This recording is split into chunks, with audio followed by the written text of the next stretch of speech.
bizimle güvende.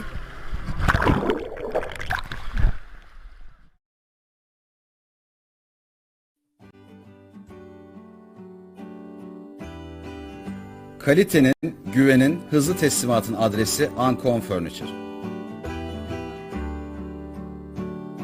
Ancon Furniture ailesi olarak yeni ürünler ile hizmete devam etmekteyiz. Yeni model koltuk takımlarımız, yatak mekanizmaları bir dokunuş ile açılıp bir dokunuş ile kapanabilmektedir.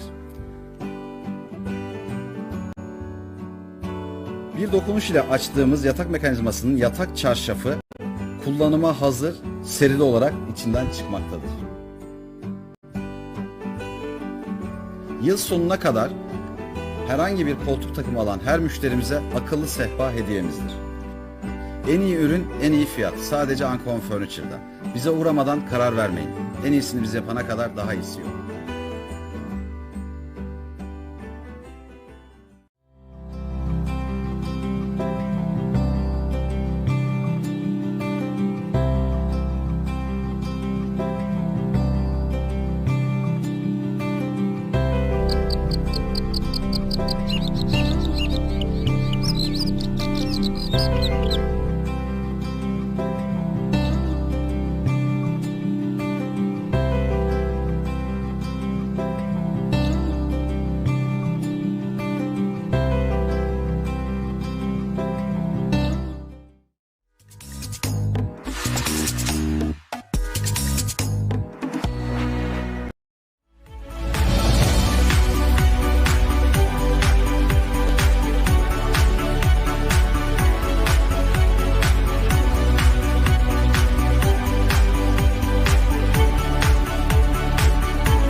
Welcome to the latest printed press. I'm Aysen Djemal, and tonight I'm really excited because we've got a very special guest who has appeared on my shows very regularly, and you know, it's one of my favorite subjects. We're going to actually be discussing fashion tonight and a life in fashion, and I'm very happy to have Corinne Tuddenham-Finn, fashion and beauty editor, international transcriptionist,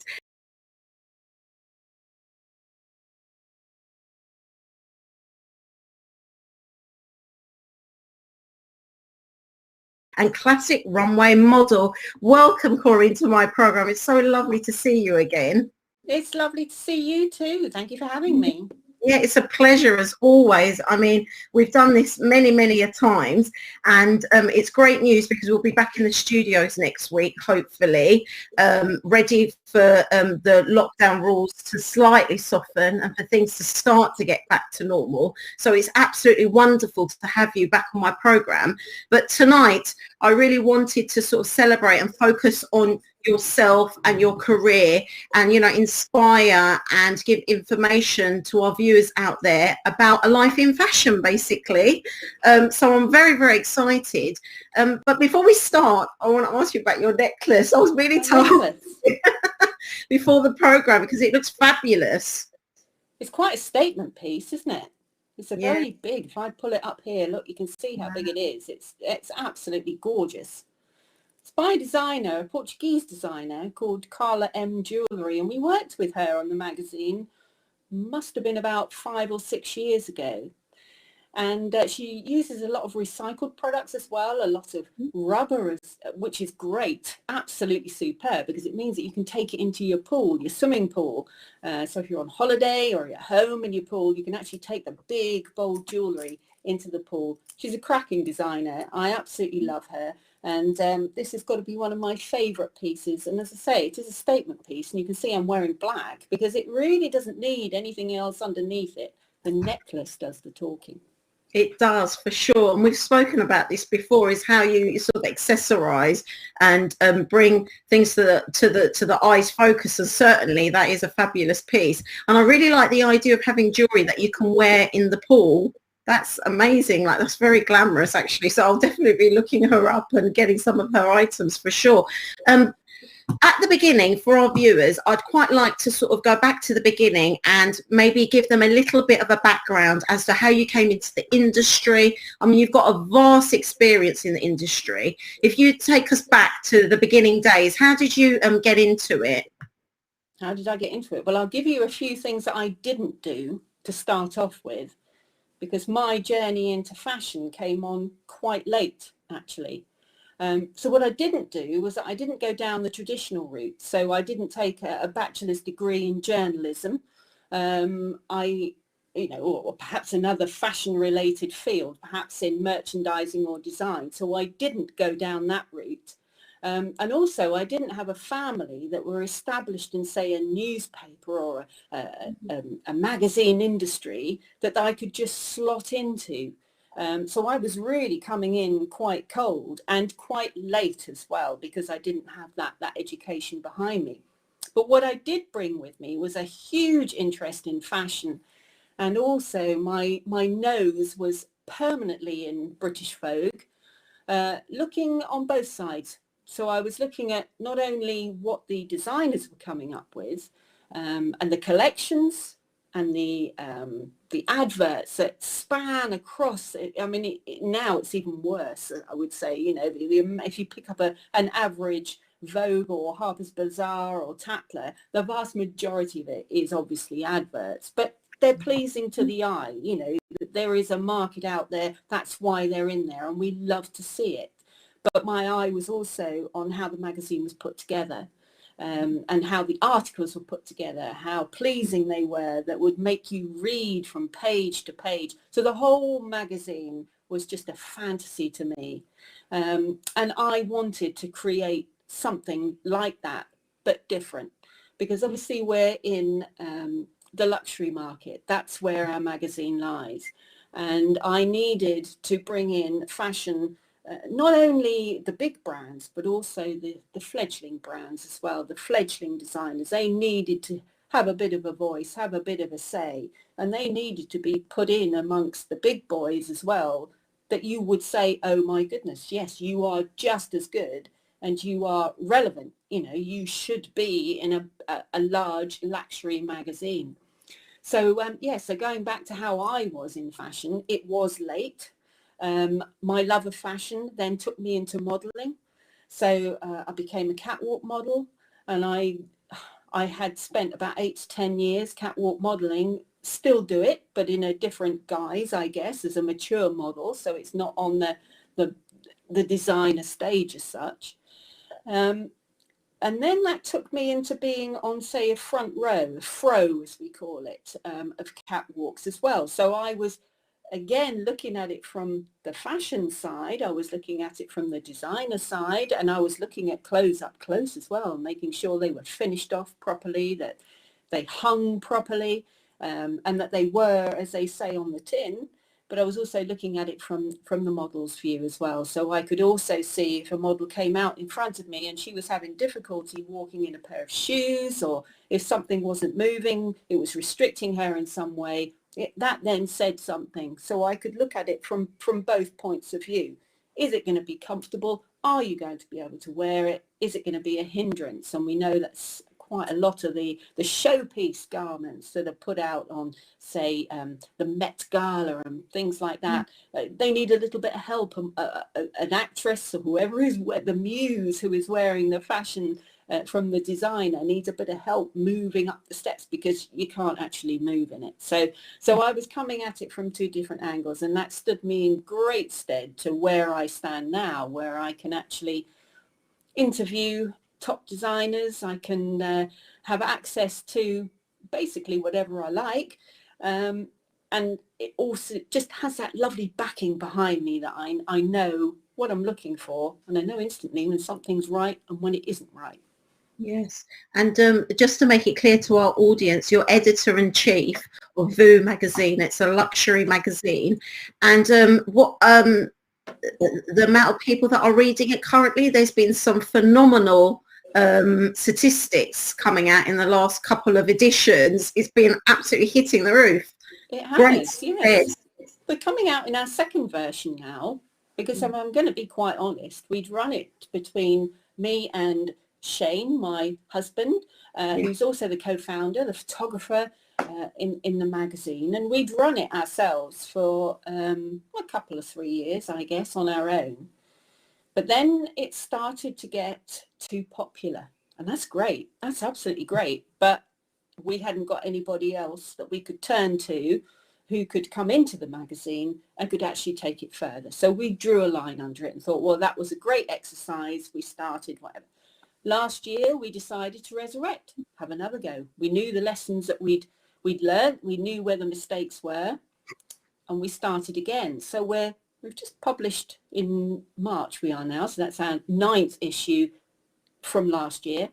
But issue 8, which was the February issue last month, that then pulled in 61.8 thousand readers. And it's at that point you then realise internationally that you know you're doing something right. So yes, it's gaining traction. People are looking, people are watching out for it each month, and it's something a little bit different in the market, yes, which is what we need. Oh no, it's very exciting times. I mean, going back to the times that we're living in, fashion during COVID times, how has it been for yourself? For ourselves, we work from home anyway, so we can absolutely say that things have just carried on regardless. That's great. But if we're looking at the fashion industry at large, which obviously a lot of our content comes from, it was a big learning curve. We then suddenly could not have runway shows. Designers had to then find out how they could produce a collection under lockdown and get it out there. So there's been as I say, a very big learning curve as far as the big designers and the top houses have gone. But I'd feel now that sometimes in life, when you're under pressure to actually come up with something, you can do it. And some of the amazing, innovative things that the big fashion houses are coming up with means that if you look back, it could possibly look like we've not actually had a crisis at all. That, you know, we've gone from when the worst of it was to now. We are coming round the back door, we are getting in, and we are starting to make strides. So COVID has been catastrophic in some industries, fashion as well, but we learn from it, and we are learning to pivot in different ways. And we've now got to look forward, to look back and say, okay, we had the catastrophic time, but what happened when you changed your method of working? How are you looking now? And I think we're going to hear some fabulous success stories coming out, not only from fashion, because VU magazine covers the whole world of luxury, from all over. And you can never get rid of luxury, I'm afraid. That is here to stay. It's a given. Aspirational. That's for sure. And I mean, we're going to go more into VU magazine and give a bit more detail. We've obviously talked about its history and how you set it up and how you've sort of reset it up now with a bigger team.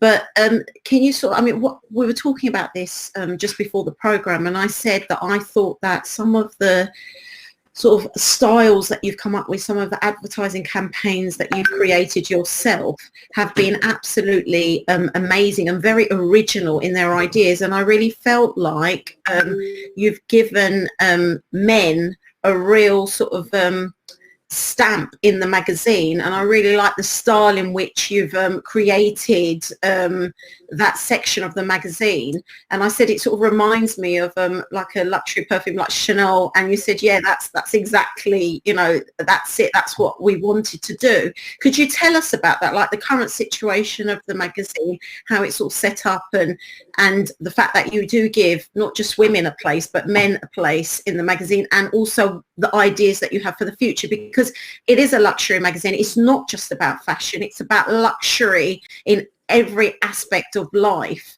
isn't it really? It's like a global phenomenon, really. I mean, it's just amazing. I'm so excited to be involved in it, honestly. It's just so forward thinking. So how did you come up with that, and what you know, who were your inspirations, and who were your inspirations, and also how did you come up with that style? Because I've just never seen it anywhere at all. It's completely unique. It is unique. I mentioned before about Vogue. I mentioned about Harper's Bazaar, and I mentioned about Tatler. Mm-hmm. Now, for me, they are almost like my mentors. They were the magazines that you would read and follow and trust. And they were, or they still are. They are the leaders. Mm-hmm. But I always felt there's something missing. And I felt that luxury was a hell of a lot more exciting than what I was actually seeing in the magazines. And it needed zhuzhing up. It needed to be more colourful, needed to be more powerful, and it needed to be bigger. There's always a thing with publishing, that people are always afraid that they have to fill a page with everything, and that they're always afraid of white space. And that's the opposite. You should have white space to allow people to absorb what they're seeing. So let me show you. This is how the magazine starts. It's a blank sheet of paper. Yeah. Every page starts like that. When I get the content for what's going in, I can then decide how it's going to be moved around the page.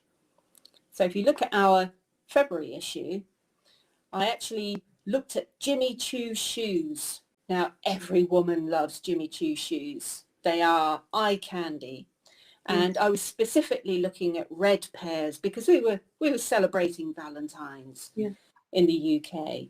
And there was a particular pair that I saw that when I looked at it, I thought I really have to look quite closely at what I'm trying to see. And when I put it onto the page, it landed in the middle, and I expanded it and expanded it and expanded it until the shoe literally went from one corner all the way down to the other. And it absolutely hit you in the face. And then I thought myself, I would buy that shoe because I can see it, it's bold, and we should never be afraid of using all the space on a page. So when I'm putting the magazine together, I don't know whether you've seen The Devil Wears Prada. Yes. But Anna Wintour has her big white book. This is our big white book. Can you see? We have all the pages laid out. So every page slots into there. And I'll give you a quick flash of our front cover. There we go. There's the front cover. That is, you can see it's very flashy just on the front there. It just slips on the front. And that will be our front cover for April. And the book gets filled all the way through until we get to the end and we've got a complete magazine. So we have things like to-do lists. We have the magazine sections in here. My diary, if we're talking about organisation, well, just take a look at my diary for today. This is my diary for today. You can see it's absolutely full. It's a busy magazine. There's a lot to go in there. And I think if you're talking about, say, being organised, organisation really is key. Because you can quite easily miss things. People will say, oh, we have a piece in the magazine, you don't note it down, you lose the email, and you upset a lot of people. So yes, there's a lot that goes into the magazine. Lots of organisational pieces go in the magazine. We've got one eye on other magazines, but we never copy. We know what the standard is, and we have set a standard that we have to nestle in alongside magazines like Vogue, like Harper's Bazaar, like Tatler, who are the big boys. They've got big teams, big budgets, but we do it on a smaller team, smaller budget. And I hope that people are just as happy looking at our magazine as they are if they were to pluck a Vogue off the newsstand. Yes, definitely. I mean, it sort of leads me into my next question, which was, as an editor-in-chief, how do you organise and prioritise your work? So, because we've sort of touched upon that in that answer, but specifically so that you don't miss that email. I mean, you are extremely busy, and I know, like, even for our programme tonight, we had to book it in from months before. How do you prioritise things? Because obviously something might pop up that is very important, and you have to, you know, have the sense to say, well, I have to put that in somewhere in my diary and it has to be done this week so that it makes the magazine? Well, as I just showed you, my diary is chock-a-block, and you'll see on my header underneath my name there the word International Transcriptionist. Yes. So today I was actually typing Sharon Stone, and that was for a bigger magazine, a bigger newspaper, and it had to be in by a deadline.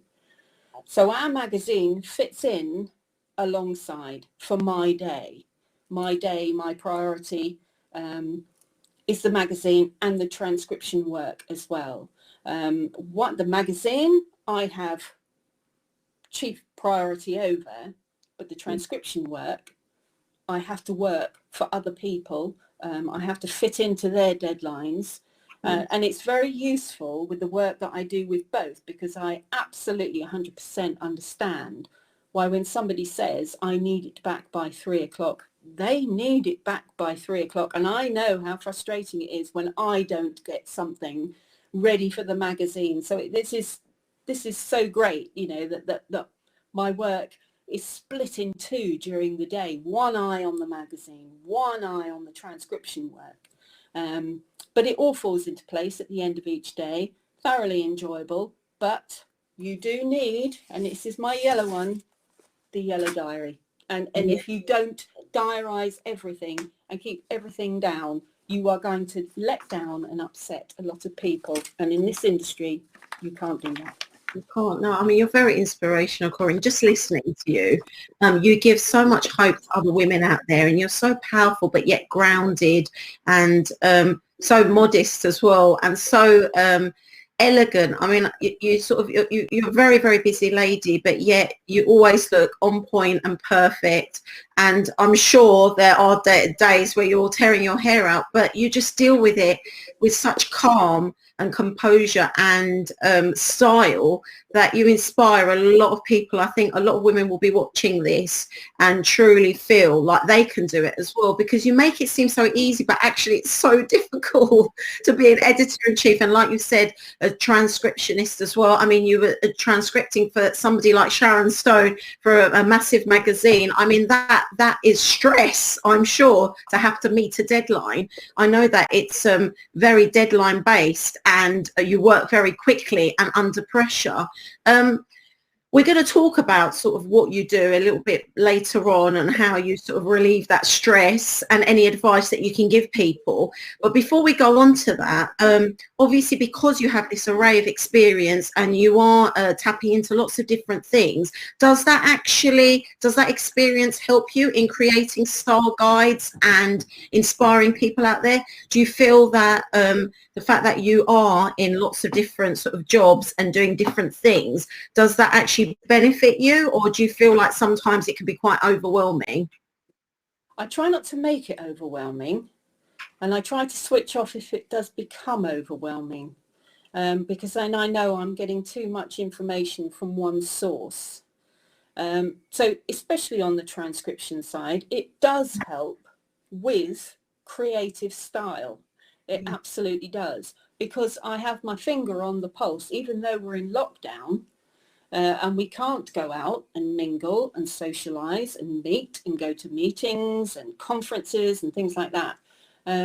I do have a lot coming in virtually just to see what is going on outside, not only my door, but outside in the world.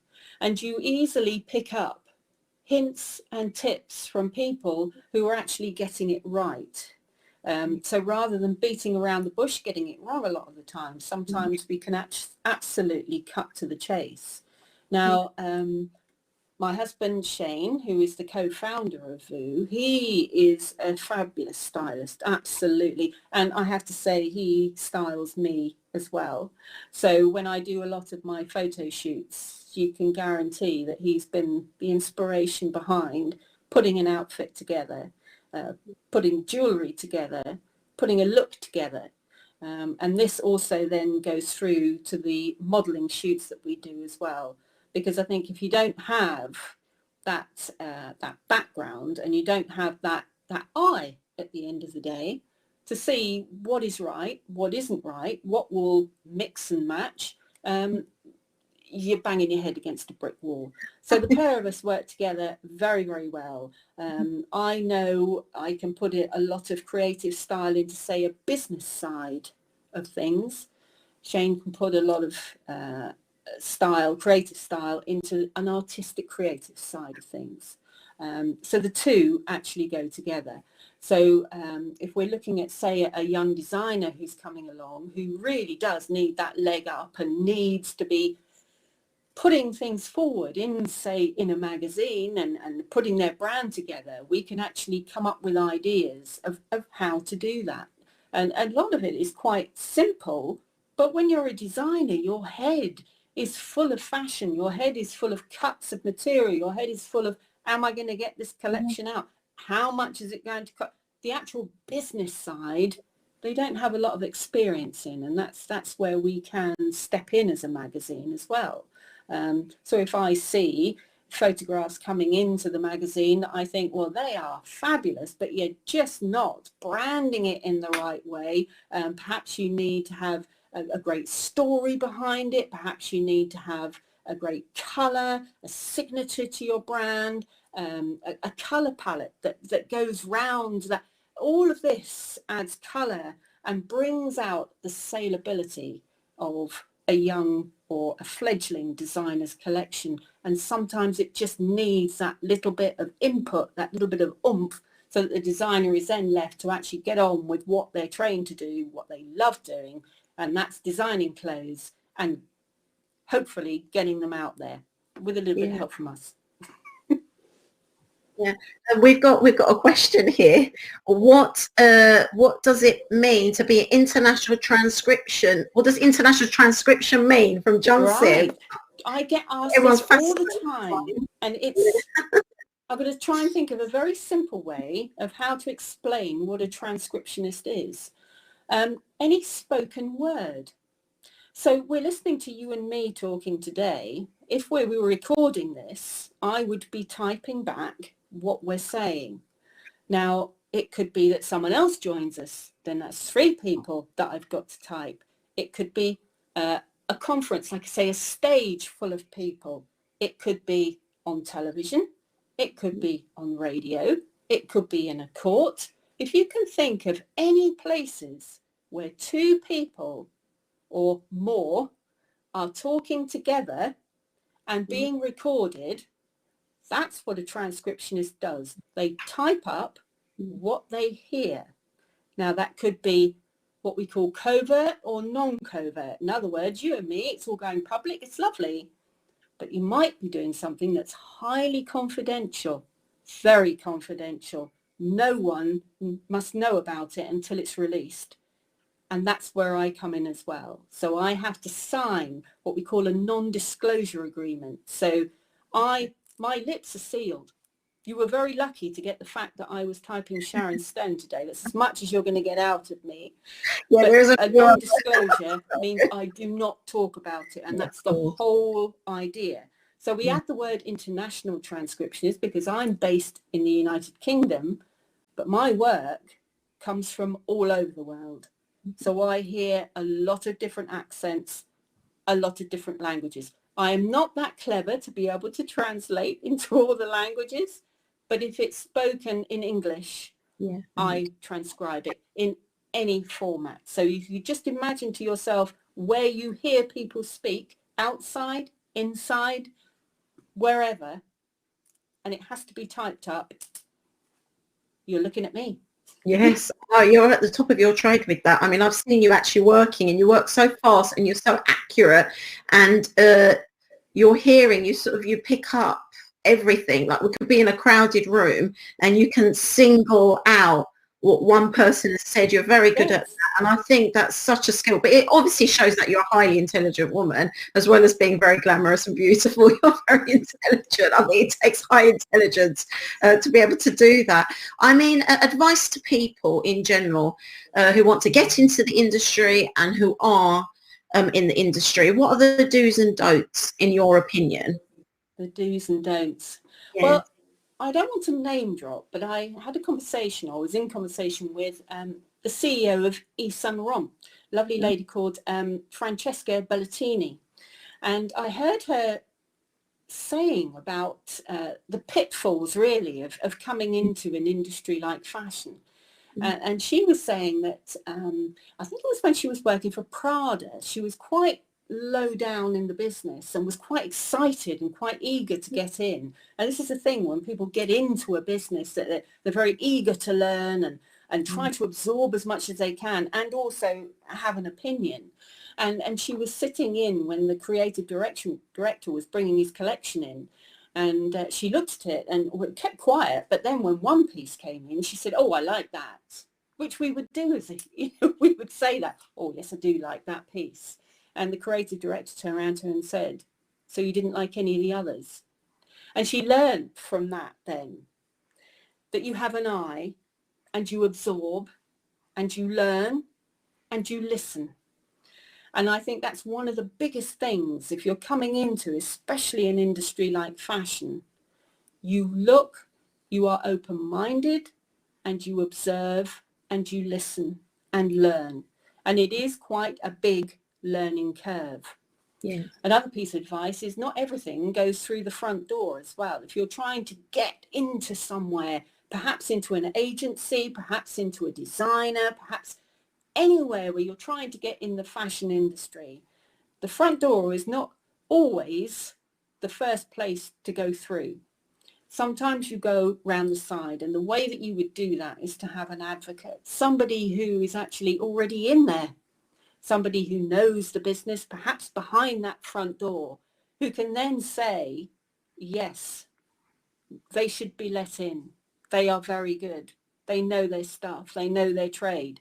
And the door gets opened. So that's another thing, especially with modelling as well. We see a lot of agencies, especially if you trawl the internet, and you think, well, if I just send my CV and I send my pictures and you hear nothing back, it's very demoralising, and you think you're no good. Well, it doesn't always work that way. Sometimes you need somebody behind that door to look and say, yes, actually you are very good.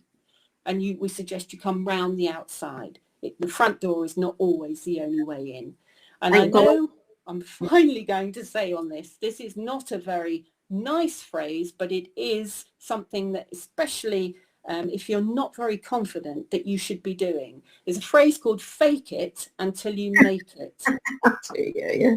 And we, as British people, don't really have an awful lot of self-confidence. I know that perhaps an American audience, they can be very, very brazen in how they come across, and they can be so confident. But as UK people, we're not like that. And sometimes you do have to just push yourself into a space where you're not actually comfortable. You go in at the deep end. And it's by fighting and learning very, very quickly that you come up and then realize that you can actually do it. So sometimes I would say just push yourself a little bit further. Perhaps say that you are, I wouldn't say that you are so this and that, but that you are pushing yourself into an area. I used to do CVs for people, which is where people's work experience is on the sheet of paper, which then goes off to the employer. And when I used to get the words from the people, it was just very boring. And once I got hold of it and then said, well, this person's capable of doing this, they can do that, they can do that. And they used to say to me, oh my goodness, is that me? And I say, yes, it is you, because I've looked at you and this is what you're capable of doing. And it's that sales piece. We just don't sell ourselves enough, but don't be caught out. Don't ever overstep the mark, and don't step into something that you know that you most certainly can't do, because you will get caught out. So just push yourself that little bit more out of your comfort zone, and you never know, you'll get picked up. Definitely. I was going to say, I mean, obviously, you know, fashion industry is a bit savage, and you've got to have Very a big savage. Yeah, very. And like, you know, for me personally, I was, you know, part of lots of different agencies, but obviously being mentored under Shane, it's really helped me because he had that inside knowledge and he had that inside information, and obviously it's really helped me. And you're right, having that little bit more confidence really, really does help, just pushing yourself a little bit out of your comfort zone, but obviously being honest as well, like you said. If you're not capable of something, then not Then you say, can. you say, Yeah, and you will be commended for it. No one will put you down if you say, no, I really can't do that, but I'm willing to learn, but I yeah, can't do it at the minute. Honesty is the best policy, really. it is. It is. We sort of always touch upon this subject, so I thought we can't end the interview without touching upon it a little bit. But obviously I wanted to really focus on yourself and your career and really home in on that, because you're truly inspirational, and I really wanted our audiences to hear your story. But diversity and sustainability, obviously within fashion, you know, that has been really at the forefront, and I always sort of get you to think, you know, get to discuss the latest trends and what's happening out there. Obviously due to COVID, things have slightly gone a bit slower, but what do you think? What are your thoughts with that? They are the two words that if you don't use in your business, regardless of whether it's fashion or not, you are going to be left way behind. They are at the forefront, absolute forefront of any business model at the minute, and any long-standing business that does not on their executive committee have a place on the agenda for that, forget it, because it is top of the agenda, and it will be for a very, very long time. We've got a long way to go. And at the moment it's hopping and jumping, but diversity, I mean, in the magazine, we stand up with diversity. We have got every conceivable kind of model and brand in the magazine. Hold our hands up. We don't apologise for it. It needs to be out there because it is a statement. It's what's going on at the minute. As far as sustainability with the fashion industry, that has been a big wake-up call, and they've obviously had to look at the way they produce goods, and we've had the discussion before about different types of material that can be used in the fashion industry, in the ways that we manufacture and process our garments, and the way we dispose of them as well. I mean, especially with quick fashion. But I can remember that Anna Winter, who is the editor-in-chief at Vogue USA, a question was asked of her about fur. Now, that's a very, very touchy subject, but she did come up with something quite interesting, because she said that producing fake fur actually is not very eco-friendly. When you think of the process to produce fake fur. So the question's out there. She wasn't coming down on one side or the other. She was just saying if the alternative is fake fur, the way that is produced is just as bad as using real fur. So the argument is out there. There's a lot to be thrashed out. It is being thrashed out, and I have to make your viewers rest assured that there are big noises in industries from top to bottom as far as pushing finance into sustainability and diversity as well. The moves are coming because they have to, and they're going to be laid into laws as well. So it's a slow start, but I can honestly say, if you think nothing's happening, believe me, behind the big executive committee doors, there's a lot happening, and there is a lot of finance going into it as well, which is great to hear. Financial institutions are looking to place more money into ESG, sustainability, and to save the environment, because they know that it's going to work. It is going to work, but you have to get the headers to start, and the big boys are actually making that start, and it is filtering down through the fashion industry, and it is all going completely in the right direction, but it's going to take time. It won't happen overnight, but it's going to be getting there. Yes, so smaller companies need to be aware of that as well, for sure. The future, what is in the future? Very exciting times. soon we'll be able to do photo shoots. Honestly, I've been waiting and waiting, so that's very exciting. But any future projects that you can tell us a little bit about? A little about the magazine. Well, as you just said, actually getting out the front door. I'm quite lucky actually, because being editor-in-chief, I get a lot of my copy that comes virtually. So a lot of my pictures and a lot of my copy from the contributors all comes virtually. But the one person that has been absolutely sitting on his hands for the past year has been Shane, co-founder, my husband, the photographer. It's been so frustrating. But it has meant that in that time, we have been able to speak to models, speak to future contributors, and build up ready for that time that we can travel again. Once the door is open again and we can get out, we have got so many parts of the world that are booked, ready for photo shoots, ready for reviews. We've got some beautiful hotels lined up. We've got some fabulous cars. We've got some yachts. We've got aeroplanes, you name it. Once we can get out and we can start to get the camera in front of these different sections of the magazine, and especially things like property. We've got a fabulous property page that covers millions of pounds worth of desirable property that we put in each month, and just this next issue is going to feature penthouses, and it's something we all love to look at and would love to aspire to, the beautiful views across different countries of the world. We're going to be very busy, very, very busy. Our list is so long that when we can get out there, it'll be what should we attack first? But we've got to do it sensibly. We've got to do it safely. We've done that up until now. We've managed to produce a great magazine up until this point. And if we have to stay locked down, we will do so, and we can still produce the content. But the time comes that we can get out there and get the cameras out there and get some fabulous writers out there. We'll be first in the queue. Yeah, it sounds also very exciting. But like you said, you've done amazing things anyway.